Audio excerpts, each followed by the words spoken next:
Jauh sebelum tradisi kurban dikenal luas dalam Islam, manusia sudah mengenal bentuk persembahan kepada Tuhan sebagai tanda syukur, ketaatan, dan penghambaan. Dalam banyak kisah umat terdahulu, persembahan dilakukan dengan berbagai cara sesuai ajaran yang dibawa para nabi pada zamannya. Namun, tidak semua persembahan diterima. Dalam keyakinan Islam, yang menentukan diterima atau tidaknya sebuah pengorbanan bukan besar kecilnya pemberian, melainkan keikhlasan dan ketakwaan orang yang melakukannya. Salah satu kisah paling awal tentang pengorbanan terdapat pada cerita dua putra Nabi Adam, yaitu Qabil dan Habil. Keduanya diminta memberikan persembahan kepada Allah. Habil memberikan hewan ternak terbaik yang ia miliki dengan hati tulus, sedangkan Qabil memberikan hasil pertanian yang buruk dan tidak dipilih dengan sungguh-sungguh. Dalam riwayat Islam, persembahan Habil diterima, sementara persembahan Qabil ditolak. Dari kisah itu muncul pelajaran penting bahwa nilai pengorbanan terletak pada ketakwaan, bukan sekadar bentuk lahirnya. Tradisi pengorbanan kemudian terus dikenal dalam berbagai umat para nabi setelahnya. Hewan ternak menjadi simbol harta paling berharga pada masa itu karena menjadi sumber makanan, tenaga, dan kekayaan keluarga. Menyembelih hewan untuk dipersembahkan dianggap sebagai bentuk pengorbanan besar karena seseorang rela menyerahkan sesuatu yang bernilai demi mendekatkan diri kepada Allah. Di wilayah Timur Tengah kuno, tradisi penyembelihan hewan juga dilakukan oleh banyak bangsa. Namun, sebagian kaum menyimpang dari ajaran tauhid dan menjadikan persembahan untuk berhala serta dewa-dewa. Islam kemudian datang meluruskan makna kurban agar hanya ditujukan kepada Allah semata, bukan kepada selainnya. Karena itu, dalam ajaran Islam, penyembelihan hewan bukan sekadar ritual adat, melainkan ibadah yang memiliki aturan, niat, dan tujuan yang jelas. Semua perjalanan panjang itu menjadi dasar munculnya peristiwa terbesar dalam sejarah kurban, yaitu ujian berat yang kelak dialami Nabi Ibrahim dan putranya, Nabi Ismail. Dari peristiwa itulah tradisi kurban Idul Adha yang dikenal umat Islam sekarang bermula. Setelah lama menanti keturunan di usia yang sangat tua, Nabi Ibrahim akhirnya dikaruniai seorang anak bernama Nabi Ismail. Kehadiran Ismail menjadi kebahagiaan besar bagi Ibrahim karena anak itu lahir setelah bertahun-tahun doa dan penantian. Ismail tumbuh menjadi anak yang taat, sabar, dan dekat dengan ayahnya. Ketika Ismail mulai beranjak remaja dan mampu membantu pekerjaan ayahnya, Ibrahim mengalami mimpi yang sangat mengguncangkan. Dalam mimpi itu, ia diperintahkan Allah untuk menyembelih putranya sendiri.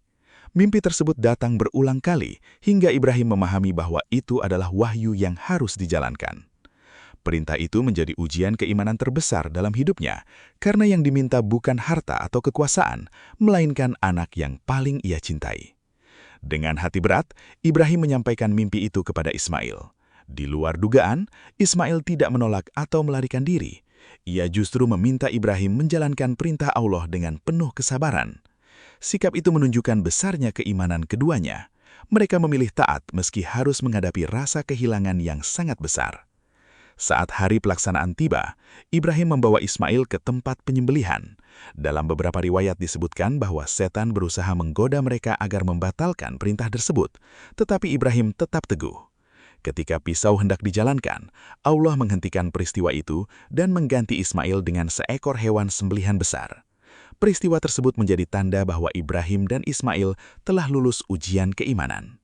Kisah itu kemudian diabadikan dalam Al-Quran dan menjadi dasar ibadah kurban dalam Islam. Sejak saat itu, penyembelihan hewan kurban menjadi simbol ketaatan, keikhlasan, dan kesediaan manusia mengorbankan sesuatu yang dicintai demi menjalankan perintah Allah. Peristiwa besar inilah yang kemudian diperingati setiap tahun oleh umat Islam dalam Hari Raya Idul Adha. Setelah Islam dibawa oleh Nabi Muhammad di Jazirah Arab, ibadah kurban mulai dilaksanakan secara teratur sebagai bagian dari syariat Islam. Peristiwa pengorbanan Nabi Ibrahim dan Nabi Ismail dijadikan teladan utama tentang ketaatan kepada Allah. Karena itu, umat Islam diperintahkan mengenang peristiwa tersebut setiap tanggal 10 Zulhijjah melalui penyembelihan hewan kurban. Pada masa Nabi Muhammad, masyarakat Arab sudah terbiasa menyembelih hewan untuk berbagai tujuan, termasuk persembahan kepada berhala. Islam kemudian mengubah tradisi itu menjadi ibadah tauhid yang hanya ditujukan kepada Allah. Penyembelihan kurban dilakukan dengan menyebut nama Allah dan mengikuti aturan yang jelas agar berbeda dari kebiasaan jahiliyah sebelumnya. Nabi Muhammad sendiri rutin melaksanakan kurban. Dalam beberapa riwayat, beliau menyembelih kambing atau domba dengan tangannya sendiri dan membagikan dagingnya kepada masyarakat. Hewan yang dipilih harus sehat, cukup umur, dan tidak cacat. Dari sinilah aturan dasar kurban mulai dikenal, seperti jenis hewan yang boleh dikurbankan, waktu penyembelihan, dan pembagian daging kepada orang lain. Ibadah kurban juga menjadi simbol kepedulian sosial. Pada masa itu, tidak semua orang mampu menikmati daging setiap hari karena kondisi ekonomi yang sulit. Hari Raya Kurban menjadi momen penting bagi masyarakat miskin untuk mendapatkan makanan yang jarang mereka rasakan.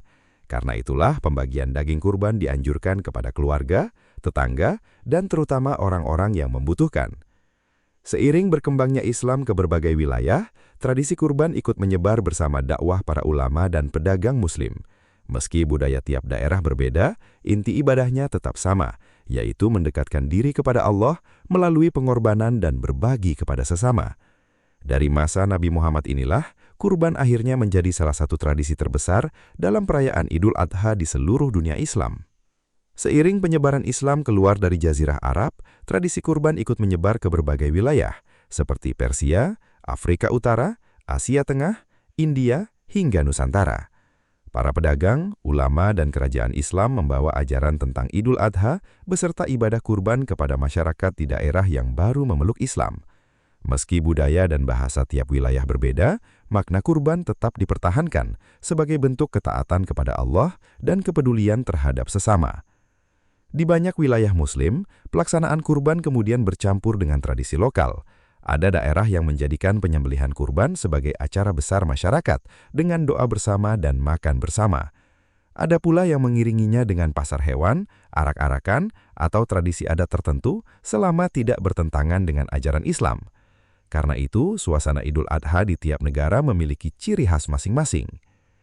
Ketika Islam masuk ke Indonesia, tradisi kurban berkembang sangat cepat karena mudah diterima masyarakat.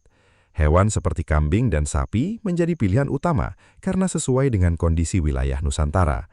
Di desa-desa, warga sering bergotong royong mengumpulkan dana untuk membeli hewan kurban bersama. Tradisi itu membuat Idul Adha bukan hanya ibadah pribadi, tetapi juga kegiatan sosial yang mempererat hubungan masyarakat.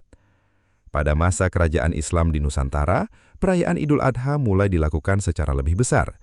Penyembelihan hewan kurban sering dilaksanakan di masjid, alun-alun kerajaan, atau pusat kota agar masyarakat dapat berkumpul dan menerima pembagian daging. Tradisi tersebut terus bertahan hingga zaman modern dan menjadi bagian penting kehidupan umat Islam di Indonesia. Di era sekarang, pelaksanaan kurban semakin berkembang dengan adanya lembaga sosial, masjid, dan organisasi kemanusiaan yang menyalurkan hewan kurban ke daerah miskin atau terpencil. Bahkan daging kurban tidak hanya dibagikan di kota besar, tetapi juga dikirim ke daerah bencana dan daerah yang jarang menikmati daging. Perkembangan itu menunjukkan bahwa tradisi kurban tidak berhenti sebagai ritual tahunan, melainkan terus menjadi simbol persatuan, kepedulian, dan kebersamaan umat Islam di berbagai penjuru dunia. Hingga sekarang, tradisi kurban dalam Idul Adha tetap menjadi salah satu ibadah terbesar umat Islam di dunia. Meski zaman terus berubah, makna utama kurban masih sama seperti pada masa Nabi Ibrahim, yaitu tentang keikhlasan, ketaatan, dan kesiapan mengorbankan sesuatu yang dicintai demi menjalankan perintah Allah. Karena itu, kurban bukan hanya soal menyembelih hewan, tetapi juga tentang melatih hati agar tidak terlalu terikat pada harta dan kepentingan dunia. Dalam ajaran Islam, daging dan darah hewan kurban bukan tujuan utama ibadah ini. Yang paling penting adalah ketakwaan orang yang melaksanakannya. Hewan kurban menjadi simbol bahwa manusia harus rela berbagi rezeki kepada orang lain dan mengutamakan kepentingan bersama dibanding sifat tamak atau egois. Dari sinilah nilai sosial kurban menjadi sangat besar. Di banyak tempat, Idul Adha berubah menjadi momen kebersamaan masyarakat. Warga berkumpul sejak pagi untuk sholat berjamaah, menyaksikan penyembelihan hewan, memotong daging, lalu membagikannya bersama-sama. Kegiatan itu menciptakan rasa persaudaraan tanpa memandang kaya atau miskin. Orang yang jarang menikmati daging pun dapat merasakan kebahagiaan pada hari raya tersebut. Perkembangan teknologi juga mengubah cara pelaksanaan kurban di era modern. Kini banyak orang membeli hewan kurban melalui lembaga sosial atau layanan digital tanpa harus datang langsung ke lokasi penyembelihan. Hewan kurban kemudian disalurkan ke daerah yang membutuhkan, bahkan hingga ke pelosok dan wilayah bencana. Cara ini membuat manfaat kurban dapat dirasakan lebih luas oleh masyarakat. Meski bentuk pelaksanaannya berkembang, inti sejarah kurban tetap kembali pada kisah besar Nabi Ibrahim dan Nabi Ismail. Dari peristiwa itulah umat Islam belajar bahwa keimanan tidak hanya diucapkan, tetapi juga dibuktikan melalui pengorbanan, kepedulian, dan ketulusan hati kepada Allah serta sesama manusia.